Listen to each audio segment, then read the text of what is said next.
Então, pessoal, o que a gente tem observado esse ano? Segundo ano de aumento de oferta, porque está indo mais fêmea para o gancho. Mais fêmea para o gancho, a gente está tendo mais oferta de carne, o preço da carne está caindo ao longo da cadeia. Boi caiu 22% em 12 meses, carcaça caiu 18%, no varejo caiu de 5% a 7%, dependendo da média que a gente faz. O que eu quero dizer? Boi caiu mais, o bezerro caiu ainda mais, tá? Bezerro caiu mais, depois caiu boi, depois carcaça e depois varejo. Percebam, se o bezerro caiu mais do que o boi, a minha relação de troca para comprar bezerro melhorou um pouco, na média. Claro que recentemente com essa queda do boi, a coisa deu uma... Mas na média do ano a gente está falando de uma troca um pouco melhor. Por quê? Tem mais bezerro chegando ao mercado. Essa é uma característica das fases de baixa do mercado. Ela traz oportunidades para aumentar o meu estoque de arrobas, tá? E aí quando a gente vem na cadeia, o frigorífico compra esse gado que caiu 22% em 12 meses e vende uma carcaça que caiu só 17%. Margem de mercado doméstico da indústria melhorou nos últimos 12 meses. Aí ele vende essa carcaça para o varejo por uma queda aí de 17% nos últimos 12 meses e o varejo repassou só 5%, 7% dessa baixa. A margem do varejo também melhorou, tá? Então, se o varejo tivesse repassado mais, seria melhor para a cadeia? Seria. A gente já está escoando mais carne. Mas já está escoando mais carne porque a gente tem produzido mais, tá? Então, nesse primeiro semestre desse ano, a gente produziu em torno de 8% mais carne do que no mesmo período do ano passado. Com isso, se a gente produziu mais carne e as exportações caíram um pouquinho, elas seguem boas, mas caíram um pouquinho na comparação com o ano passado, a gente produziu mais e exportou menos, no mercado doméstico a gente ficou esse ano com 14% mais carne do que no mesmo período do ano passado, no primeiro semestre, tá? Então a gente está falando de um consumo doméstico que está absorvendo mais carne, obrigado, apesar de ser uma carne mais barata e essa queda de preços ao longo da cadeia, tá? Então, eu passei por esse resumo aqui. Vamos começar a linha de raciocínio agora que eu costumo falar. Primeiro eu queria agradecer, cheguei falando aqui, eu estava tão preocupado com o motivacional que prometeram a respeito da minha palestra que eu cheguei até meio perdido aqui. Então eu queria agradecer os patrocinadores, agradecer a prefeitura, segundo ano que eu estou aqui, é um prazer. E vamos falar um pouquinho desse cenário, tá? Então tudo isso que eu comecei a falar aqui, eu estou falando de ciclo pecuário. Ciclo pecuário todo mundo fala, sempre fala, ele sempre acontece e ele sempre gera problema. Então a gente tem que começar a lembrar um pouco mais dele, com mais carinho, tá? E lembrar que ele passa.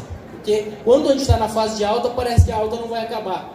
Na fase de baixa, mesmo sentimento. A baixa vai acabar, tá bom? Essa baixa vai acabar, não é porque o governo A ou o governo B entrou, podia estar ajudando mais, o governo não é positivo em linhas gerais para o agro, não. Ninguém aqui veio aqui para enfeitar o cenário. Só que o boi não está caindo por causa do governo atual, tá? E a picanha não caiu também por causa do governo atual. Vamos falar uma coisa ruim que é pra gente o boi cair e a picanha cair, que teoricamente seria bom.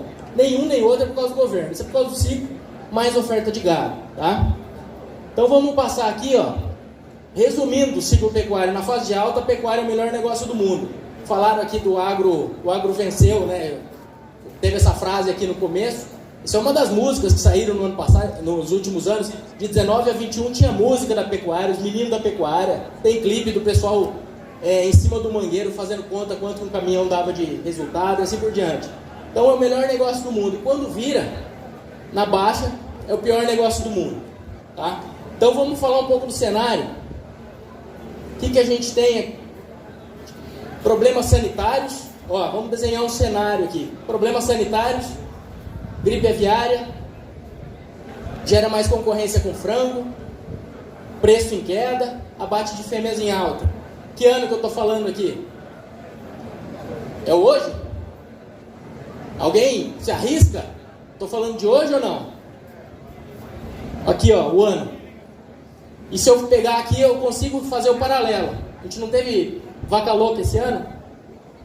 Atípica, mas teve. Gripe aviária, tivemos. Lá em 2006 não teve no Brasil, mas ela atrapalhou nossa exportação de frango. Ficou mais frango no mercado doméstico. E gerou concorrência.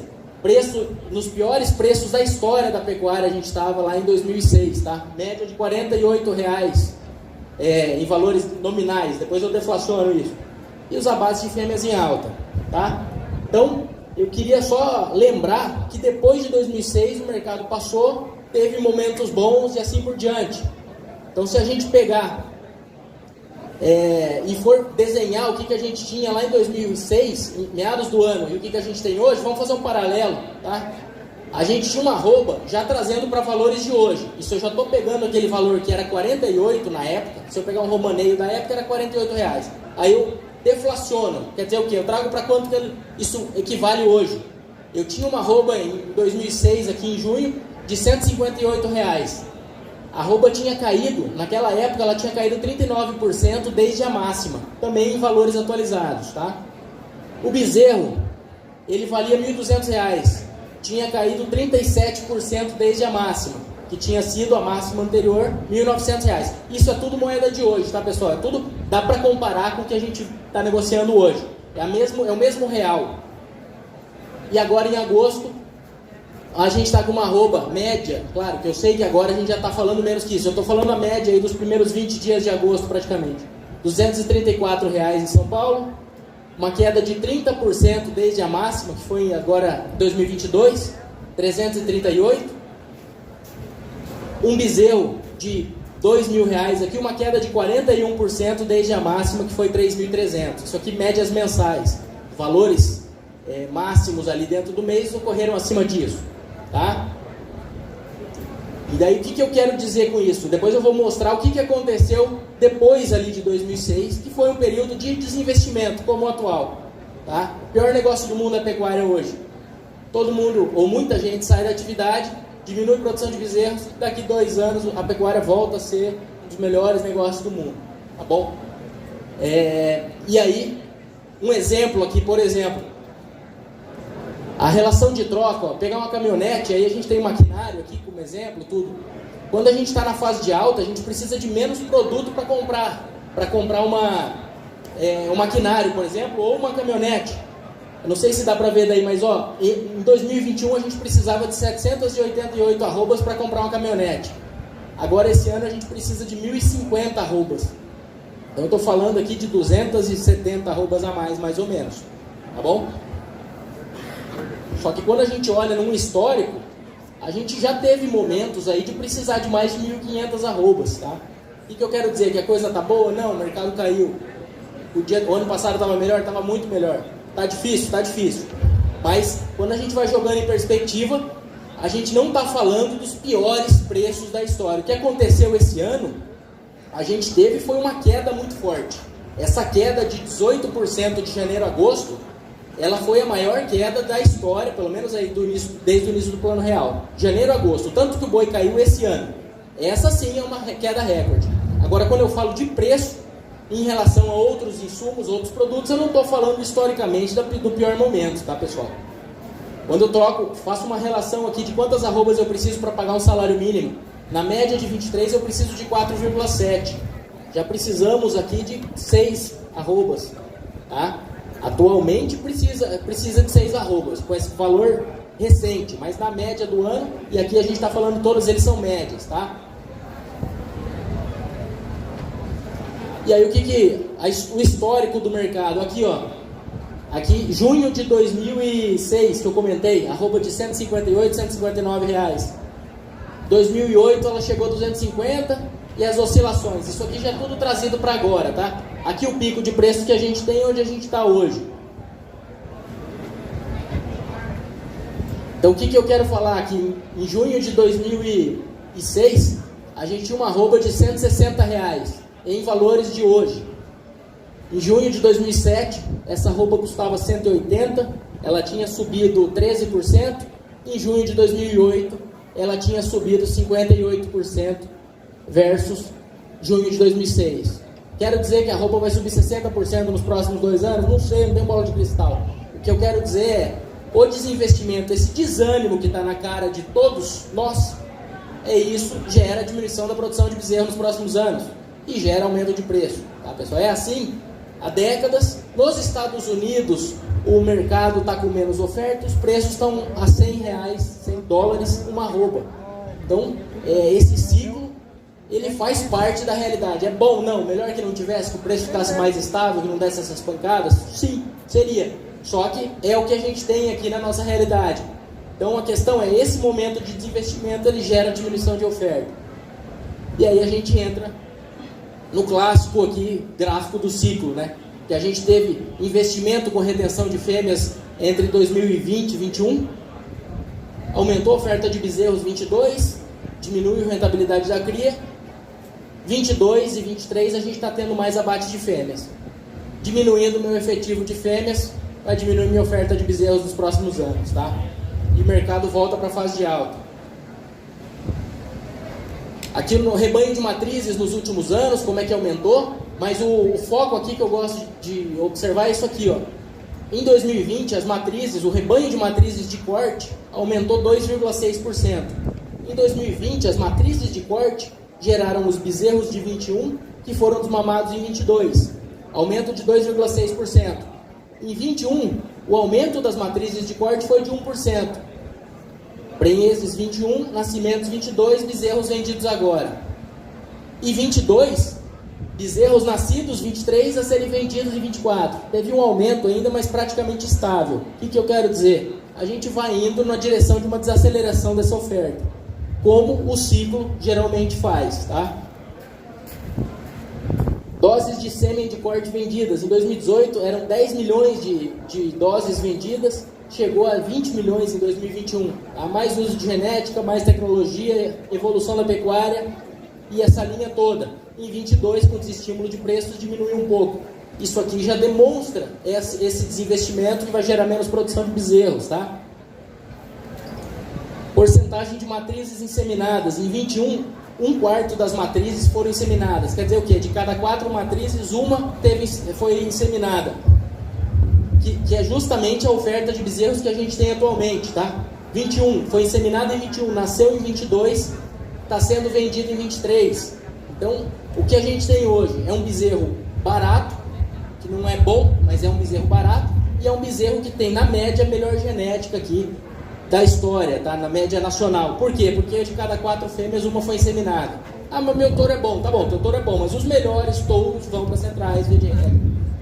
Então, o que eu quero dizer? A gente tem produto bom e barato atualmente. Então, para quem tem dinheiro fora da pecuária, é o momento de entrar na pecuária agora.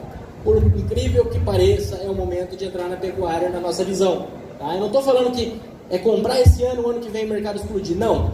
Mas as arrobas, esse estoque de arrobas a mais que vai ser comprado agora, ele tem uma chance muito grande de se valorizar nos próximos anos. Tá?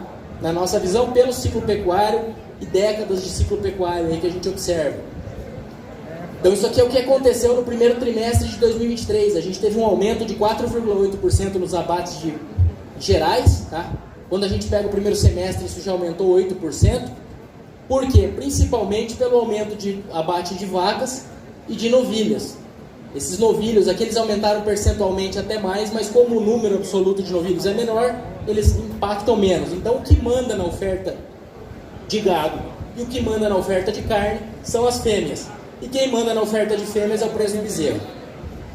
O preço do bezerro cai, aumenta a oferta de fêmeas, aumenta a produção de carne fica mais barata, aumenta o consumo de carne. Tá? Então o preço do bezerro define o consumo de carne na cidade. Inclusive isso, a gente fez uma análise desses tempos aí para um site, e falando do consumo de picanha, que tinha aumentado em torno de 14%, se a gente pegar a carne de maneira geral. Foi até divertido de ver, porque eu falei só do consumo de picanha, mas virou uma briga nos comentários lá, o pessoal xingando até a mãe. Mas a questão é, a gente está falando, quando o bezerro está ruim para o criador, a carne está relativamente mais barata lá, por causa disso aí. Mais fêmea para o gancho, maior oferta de carne, menor preço. É bom? Não é bom, mas é assim que funciona. Tá? E aí os preços, essa linha é a participação de fêmeas nos abates, então ela aumentou nesses últimos anos, 22 e 23, e os preços do boi cederam. Tá? Isso aqui é preço médio anual, por isso que não pega esses 200 aqui que a gente tem tido mais recentemente. Mas a gente está no segundo ano de queda. Na última fase aqui a gente teve 2 anos de queda, um ano mais de lado, Em outras ocasiões a gente também teve 2, 3 anos de queda. O que eu quero dizer? Na nossa visão, o próximo ano ele deve ser um ano de mais oferta ainda, mas como a gente está falando de um gado mais barato e de expectativas positivas para as exportações, eu não acho que o ano que vem vai ser um ano de pressão como foi esse ano, tá bom? Na nossa leitura, o ano que vem não deve ser um ano de mercado subindo forte, ainda não, mas é um ano que já tem espaço para ser um pouco mais positivo, talvez no segundo semestre uma entre-safra um pouco mais com cara de entre-safra. E 2025, na nossa visão, aí sim, já tem uma probabilidade muito, muito boa de ser um ano de alta mais clássica aí, tá? Então, pensando aí no ciclo, na fase de alta, o que eu tenho? Eu tenho mais poder de compra, eu preciso de menos arrobas para comprar as coisas, tá? Então é a hora de fazer o quê? De investir bem em estrutura, maquinário, pastagem. Não é que na baixa não é para eu investir, só que na baixa eu tenho que fazer ali o meu investimento, manter a coisa rodando, manter tudo fluindo. Se eu estou precisando de maquinário, de arrumar pastagem, eu tenho que fazer, claro. Agora, o ampliar minha capacidade produtiva eu faço quando a minha arroba compra mais. Aí quando a minha arroba compra menos, o que eu tenho que... O que é o ideal? É trazer dinheiro para a pecuária. Se eu tenho um outro negócio, se eu tenho um dinheiro fora da pecuária, ele compra mais arrobas na fase de baixo. E aí essas arrobas estando no pasto enquanto o mercado está valorizando, eu tenho um ganho só no estoque de arrobas, tá? Esse senhor aqui, que ele tem uma frase que a gente adapta aqui para esse cenário, que ele fala que meias ou ações, ele gosta de comprar mercadoria boa quando está barata. Tá? Não tem mistério, mas o simples funciona também. Então, ele fala isso, e aí eu vou falar o que acontece quando a gente compra. Por exemplo, quando a gente pega e compara uma arroba da fase de baixa com a arroba da fase de alta, tá? Então essa linha vermelha aqui é o abate de fêmeas. É só para mostrar onde a gente está. A gente está aumentando o abate de fêmeas, tá? Isso é fato. Agora essa linha preta que é o destaque desse gráfico. O que ela quer dizer aqui? Aqui esse último número é 23,4% negativo. Não, desculpa, 24% negativo. O que quer dizer? Quer dizer que quem está vendendo boi agora em julho, na comparação com o bezerro que esse boi foi, pensa comigo, comprou um bezerro, deixei ele 24 meses na fazenda. Quem está vendendo agora em julho, está vendendo um boi que perdeu 24% ao ano de valor das arrobas. Tá? Então esse estoque se desvalorizou 24% ao ano. Aí, você veio lá de Bebedouro, andou 300 km para falar que o mercado baixou aqui. Genial. Não é isso. O objetivo é falar. Aqui em 2019 tinha caído 19% ao ano, também em 24 meses. Só que quem comprou aqui em 2019, arrobas, vendeu em 2021, uma alta de 31% ao ano. Tá? É para ficar jogando com o estoque de arrobas e aumenta a fazenda e diminui a fazenda? Não, mas se eu tenho potencial, se eu tenho um pasto, se eu tenho essa possibilidade de aumentar o meu estoque de arrobas, é uma oportunidade. Se eu quero entrar na pecuária, é uma oportunidade. Está todo mundo desanimado. A hora que está todo mundo desanimado, você vai lá e compra. Daqui 2 anos, esse desânimo de agora diminui a produção de bezerros no mercado sobe. Tá? É mais ou menos assim que funciona. Eu não tenho bola de cristal, eu não estou falando que vai ser no meio do ano que vem, que vai ser em agosto do ano que vem.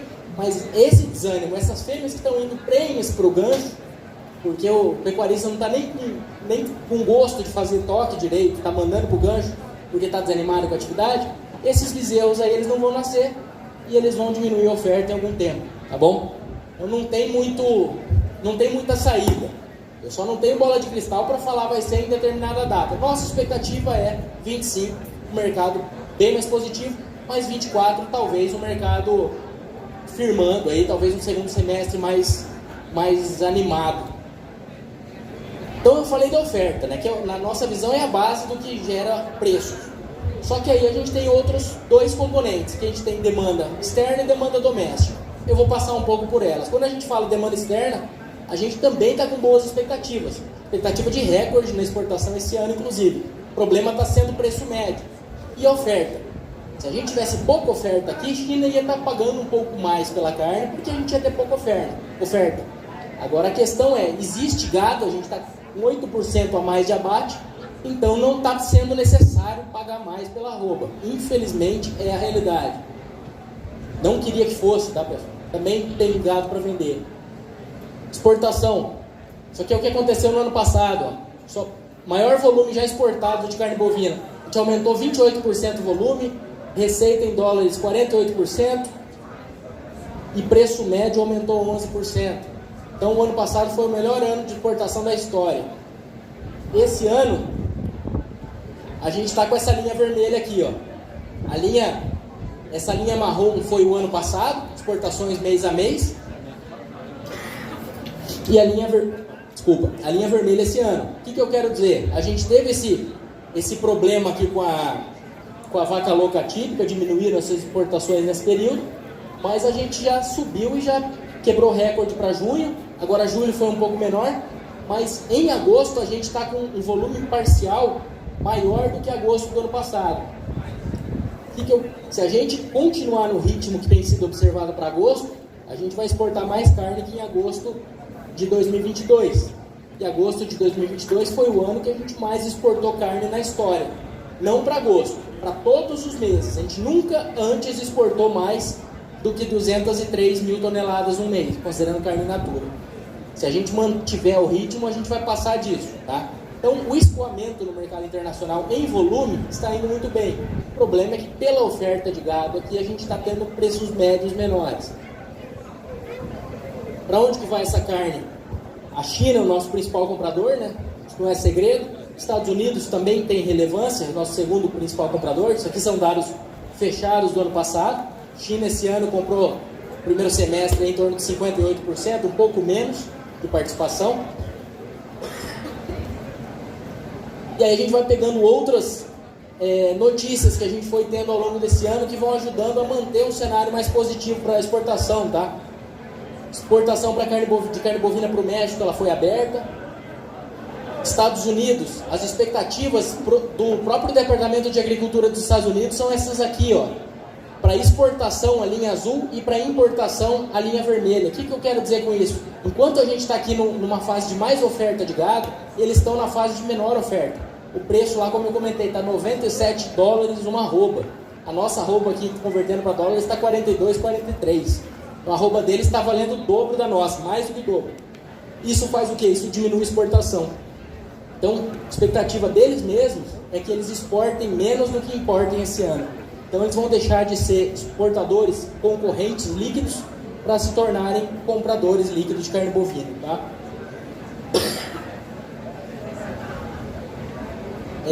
Indonésia abriu mais plantas esse ano. E aí, quando a gente pega a Indonésia, não é um grande comprador? Não é dos maiores, mas tem potencial para aumentar. No ano passado, comprou 20 mil toneladas. 20 mil toneladas, para a gente fazer uma conta meio de padaria aqui. Uma tonelada de carcaça, se eu pegar 4 bois ali, 4 carcaças de 250 quilos, eu tenho 1 tonelada. Então, se eu fizer uma conta, não é toda a carcaça que vai para cada destino e etc. Mas uma conta para a gente ter uma ideia do que isso representa. Aqui eu estou falando de 20 mil toneladas e estou falando de 80 mil bois. Só que esse ano eles já liberaram uma cota de 100 mil toneladas para o Brasil. A gente já está falando de 400 mil bois. Tá? E aí, quando a gente vai para os grandes, aqui, a expectativa de importação da China. Isso aqui é importação chinesa de todos os clientes, tá? Então, em 2019, eles importaram 2,2 milhões de toneladas. O ano passado foi 3,5 milhões. E essas três aqui são as projeções do Departamento de Agricultura dos Estados Unidos para as importações da China esse ano. Então, em janeiro, eles esperavam isso, mantiveram em abril e mantiveram em julho. Então, mesmo com essa dúvida relacionada à situação econômica da China, está todo mundo esperando e mantendo as expectativas. E lembra que eu falei de 4 para 1? Então, o que a China compra? Estou falando aqui 3,5 milhões de toneladas, ou seja, 14 milhões de bovinos é a demanda anual de importação de carne pela China, tá? Não do Brasil, isso aqui são de todos os clientes, os fornecedores. Mas eu estou falando aqui de um gigante que não tem como. Às vezes a gente fala, tem que abrir outros mercados para diminuir a dependência de China. Quanto menos dependência de China, melhor. Mas a China é tão grande que não vai ser fácil ser pouco dependente de China. Agora a gente teve boas notícias também, que eu nem estou com slides aqui sobre isso. Na verdade eu tenho slide, mas das notícias não. está falando agora a respeito da possibilidade de abertura de carne para o México e para a Coreia do Sul. São outros grandes compradores que também têm potencial para ajudar bastante o escoamento. Tá? De onde sai essa carne? Voltando para a China, que depois a gente passa para a Coreia do Sul e Japão. De onde sai essa carne para a China? 22% de Mato Grosso, 27% São Paulo, e aqui de Minas a gente está falando de 12% das exportações no primeiro semestre. Tá? 12% da carne enviada para a China do Brasil saiu de Minas. E aí, com a evolução dessa situação nossa contra a febre aftosa, de vacinação contra a febre aftosa, retirada da vacinação, isso tudo, essa evolução desse cenário, esses países têm essa exigência muito relacionada à questão de imunização, e isso vai melhorando. O México também disse que abriu o mercado para a nossa carne, tanto pelo cenário de inflação, como pelo cenário de melhoria do status contra a febre aftosa. Tá? Apesar de a gente não ter febre aftosa desde 2005, 2006, isso vai melhorando como um todo. E aí aqui eu coloco o tanto que Japão e Coreia do Sul importam, 1.400.000 toneladas, isso somando os dois, e China 3,5 milhões de toneladas. Para quê? Para mostrar que são grandes importadores. Até uns 5 anos atrás, o Japão era o maior importador de carne bovina do mundo. É que a China aumentou muito as compras e a coisa a gente perde até referência, porque é um país gigantesco. Mas a gente está falando de muita carne possível de ser exportada para Japão e Coreia do Sul. E eles estão fazendo isso por quê? Porque eles são bonzinhos? Não. Eles compram carne principalmente de quem? Estados Unidos e Austrália. Os Estados Unidos não estão com o preço lá em cima. A Austrália vinha com o preço lá em cima até 1 ano, 2 atrás. Então eles estão percebendo que o Brasil já está na hora de ser liberado ali, que vai ser bom para a economia deles, tá? E são os fornecedores deles atualmente, os principais. E em resumo, a expectativa é que o Brasil represente 25% da carne comercializada no mundo esse ano.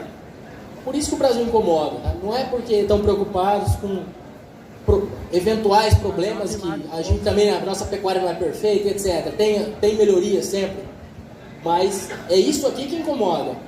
De cada 4 quilos de carne comercializada no mundo, 1 é brasileiro. É isso que incomoda, não é... Ninguém está preocupado com o sagui da Amazônia, não. Eles estão preocupados é comercial, para ser bem prático, tá? Então, essa é a realidade. É importante cuidar de tudo? É importante cuidar de tudo. Eu não sou contra essa outra parte de forma nenhuma, vou deixar bem claro. Mas essa hipocrisia toda no cenário internacional é por causa disso aqui, ó. Tá? Não é pela Amazônia. O ano passado foi 24% de participação do Brasil, esse ano 25%. Quando a gente pega o segundo e o terceiro colocados, juntos eles não exportam o que o Brasil exporta. Que aí a gente está falando de Índia e Estados Unidos.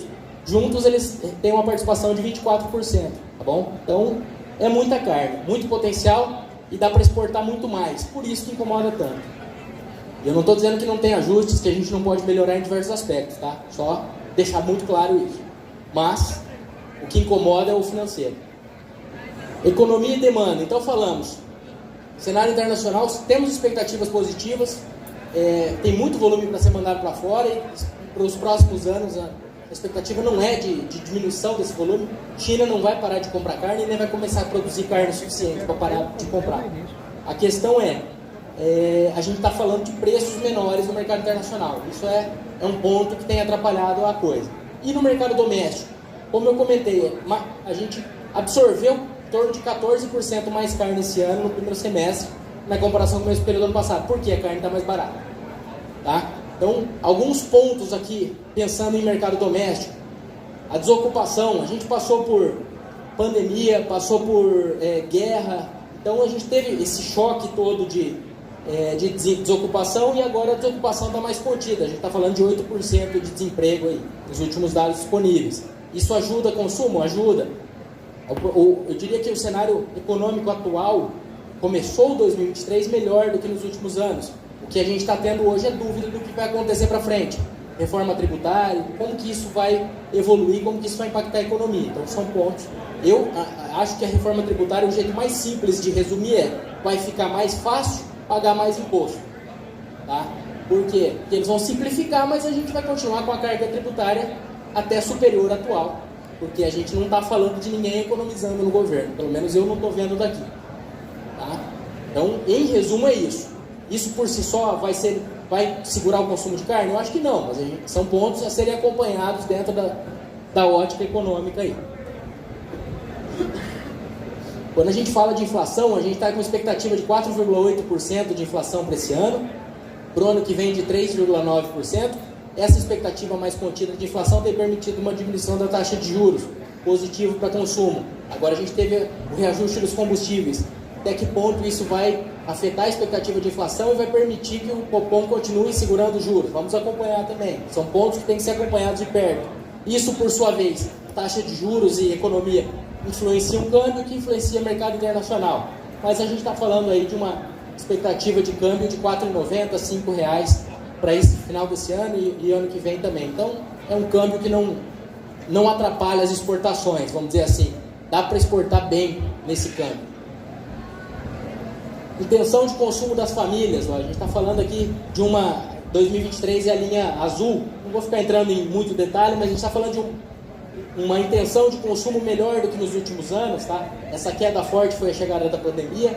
Quando a gente fala de confiança do empresário industrial, a gente está falando de um mercado, de um ano pior do que os dois últimos. Então a gente está falando de famílias mais propensas a consumir, mas um empresário industrial cauteloso. Esse cenário todo do que vai acontecer aí com reforma tributária justifica isso na nossa visão. Então a gente tem indicadores positivos e indicadores de cautela, mas eu acho que a grande dúvida é o que está por vir, que a gente tem que acompanhar de perto. Tá? Agora, nesses últimos meses, o que veio acontecendo, não em decorrência do que foi feito nesses últimos meses, isso aqui são alguns anos de trabalho que estão resultando agora, mas a gente não está com começo de ano, não esteve no começo de ano com indicadores ruins.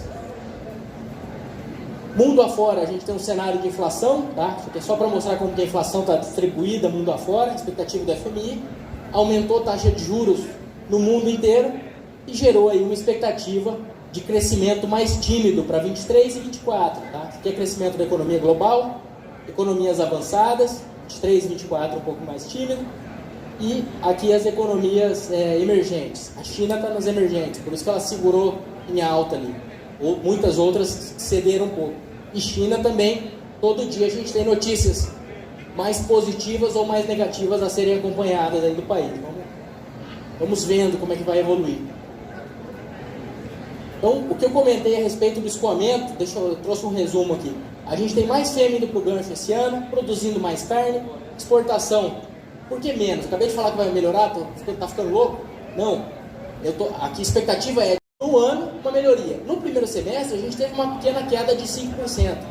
Eu estou achando tão positivo uma queda de 5%? Porque a gente está falando de 5% em relação ao melhor ano da história. Tá? Então, a exportação segue indo bem. E expectativa é de aumento de 5%. Mas no que a gente teve no primeiro semestre foi uma queda de exportação pequena ali em volume. Mais milho gerou atratividade para a produção de frango, gerou mais concorrência. Então isso também incomodou o mercado da carne nesse ano. Tá? Então a gente teve mais produção de carne, exportando um pouquinho menos, teve mais disponibilidade interna, mais carne disponível. Diminuiu o preço da carne e aumentou 14% o consumo doméstico nesse primeiro semestre, como eu tinha comentado. Tá? Aumentou por que aumentou esse consumo doméstico? Porque a gente teve essas variações de preços no varejo. Então, eu estou falando, a ponta de peito ali caiu 12% nos últimos 12 meses. Picanha, a famosa picanha, caiu 6,7%. Tá? Isso aqui é o IPCA 15. Se a gente pegar uma média disso aqui, a gente está falando de 6, 7%, se não me engano. Então, até julho, 12 meses terminados em julho. Menos preço, acaba que gera um aumento de escoamento. Passar um pouquinho pelos custos, né? O que a gente tem observado aí no cenário de custo de produção?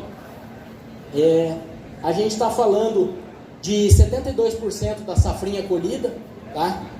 72% da safrinha colhida, no mesmo período do ano passado 86% tinha sido colhido, só que a gente está falando de expectativa de bom volume produzido entre safra e safrinha, um volume suficiente inclusive para pressionar a nossa capacidade de armazenamento. Isso aqui é o quanto que falta de armazenamento no Brasil, segundo a produção de cada ano. Então, esse ano, só com a produção de soja e milho, faltou 90 milhões de toneladas de capacidade de armazenamento estático no Brasil. Por isso que quando a safra chega, pressiona tanto o mercado. Quando a gente fala dos Estados Unidos, eles têm 600 milhões de capacidade de armazenamento. Tá? O Brasil, a gente tem em torno de 180, 190 milhões. Então isso aqui é o déficit, isso aqui é o quanto que falta, considerando só soja e milho. Tá?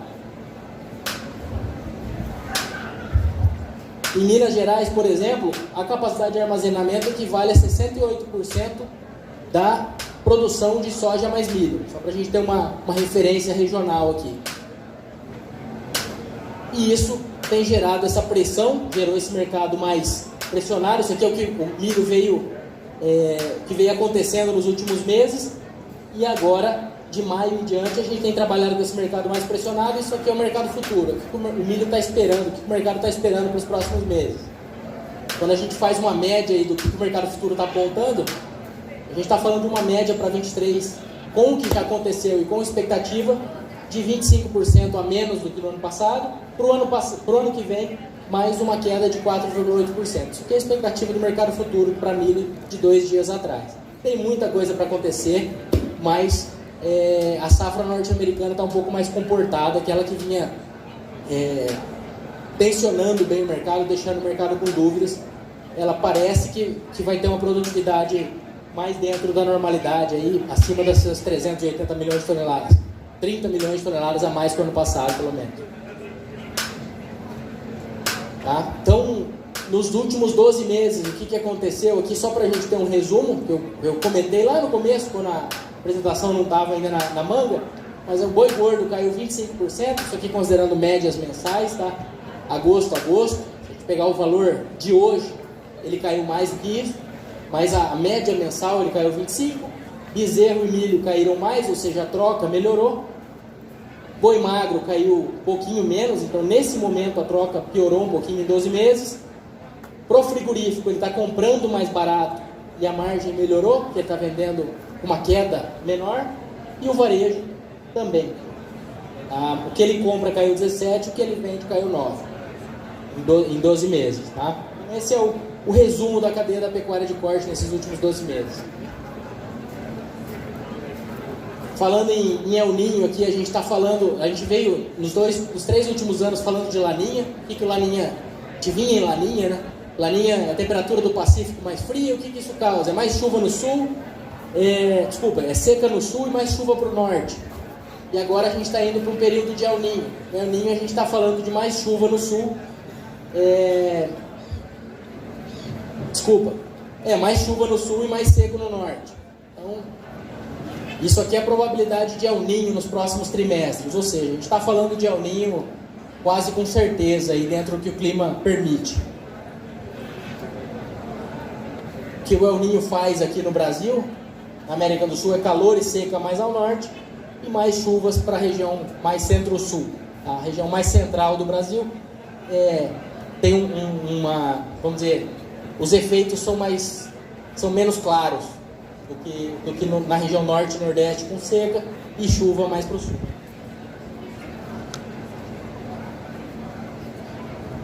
Com base nisso tudo, de mais oferta de gado, exportação maior e consumo doméstico um pouco melhor pelos preços, a expectativa do Departamento de Agricultura dos Estados Unidos para esse ano é isso aqui, ó. Um aumento de 2,9% na nossa produção. Ela já aumentou 8% nos primeiros 6 meses do ano, então eu acho que isso aqui vai ser revisado para cima. Exportação, eles falam de aumento de 5%, tá? Pelo ritmo que a gente está observando em agosto e expectativas de China comprando mais, eu diria que a gente tem probabilidade de aumentar em relação ao ano passado, sim, o que seria recorde. Tá? Então a gente ia exportar esse ano, se isso se confirmar, alguma coisa em torno de 29% da produção. Consumo doméstico aumentando 1,8%, expectativa do USDA, quantidade, tá? Não é que a dona de casa está com muito dinheiro, mas o preço caiu e aumenta o escoamento. Só que no primeiro semestre a gente já teve um aumento de 14%. E aí, esse gráfico eu gosto de trazer ele para mostrar o que normalmente, a média, histórico, acontece em anos de retenção em relação a janeiro. Então a gente pegou o preço de janeiro e considerou que ele é 100 aqui. E aí o que normalmente acontece em anos de retenção em anos de descarte de fêmeas, como tem sido 2023 e foi 2022, tá? E aí eu joguei os preços de janeiro aqui, 285 em janeiro. Se a gente estivesse falando de um ano de descarte, de retenção, em uma média histórica, daria R$340. Não é um ano de retenção. Se a gente estivesse falando de um ano de descarte na média histórica, seria uma arroba terminando o ano próximo do que começou. E aqui os triângulos são o que efetivamente aconteceu até aqui, e aqui em diante o que o mercado futuro tem apontado. Tá? Então o mercado futuro ele segue aí bem pessimista. Esses dados são de antes de ontem. Ontem o mercado já subiu aí os seus R$4, R$5 pelo menos. Eu não sei quanto exatamente subiu, mas esses números aqui já subiram um pouco, tá? Então, vamos ver, estamos embaixo, isso aí não é novidade, essa parte não, a gente tem que ver que momento que esse mercado realmente vai encontrar uma sustentação. Eu não descartaria que a gente tem espaço para o mercado encontrar sustentação e voltar um pouquinho, tá? Mas não está fácil esse ano, assim como o ano passado foi um ano bem esquisito. Então a gente tem que acompanhar e aí isso só mostra a importância de, quando eu fechar o meu gado, usar as ferramentas que estão disponíveis de trava de preço, tá? Porque se eu fecho o gado hoje, eu sei o meu custo, eu sei a minha data de venda, eu sei a minha quantidade, então eu preciso o quê? Eu preciso travar esse preço, aí eu travo na bolsa, travo com o frigorífico, travo do jeito que for, mas eu não posso ter um produto que eu sei quando eu vou vender, eu sei a quantidade, eu sei quanto me custou e eu já não sei o preço. Entendeu? A única variável que eu não posso deixar aberta é o preço. No momento eu não tenho muito o que fazer. O mercado já cedeu. Mas isso aqui pensando que esses preços estavam acima de 300 em março ali, tá? Então a gente está falando de 50, 70 reais por arroba, 50 aqui em julho e aqui 80, 90 reais por arroba de queda, que a bolsa ia ter te devolvido na tua conta, se tivesse sido feita uma venda lá, tá? Depois, se alguém tiver alguma dúvida a respeito dessas operações, estou à disposição. Não vou ficar alongando aqui, mas é só para a gente lembrar dessa possibilidade aqui, que é muito, muito importante. Resumindo, o que a gente tem atualmente? Pontos positivos ou melhores. A gente tem um cenário de exportações, passando por alguns clientes, uma oportunidade para entrar na atividade, desafio, a arroba está em baixa por si só, dispensa apresentações. Situação econômica, eu diria que é um ponto de dúvida, ponto de cautela que a gente tem que acompanhar. O câmbio tem o seu lado, vamos dizer, se a situação econômica estiver menos atrativa para investidores internacionais, isso tende a valorizar o dólar, ajuda a exportação. Se o dólar estiver caindo, atrapalha a exportação, só que por outro lado, provavelmente é um indicativo de que a economia doméstica está um pouco melhor e isso melhora o consumo doméstico. Então o dólar, ele não pode estar muito baixo, mas essa oscilação aí dia a dia, nossa arroba ela barateou demais em reais, então não é qualquer dólar que vai deixar nossa carne um pouco atrativa lá fora. Tá? Pessoal, acho que o recado era esse, que tinha para tentar situar dentro do ciclo. Não é a primeira baixa, não vai ser a última, não é a coisa boa, não vim aqui bater palma e falar que legal que a gente está na baixa, não é, mas isso passa, já passou outras vezes e vai continuar passando, tá? E aí eu queria deixar que a gente tem que ter eficiência na comercialização, aproveitando essas oportunidades que passaram, e dentro da produção, que acaba sendo o foco do evento aqui, que é melhorar os resultados e trabalhar com mais gordura nas fases de alta, para na fase de baixa aguentar o solavanco, que de vez em quando, de tempos em tempos, a parte boa vem, de tempos em tempos a parte ruim vem. Tá?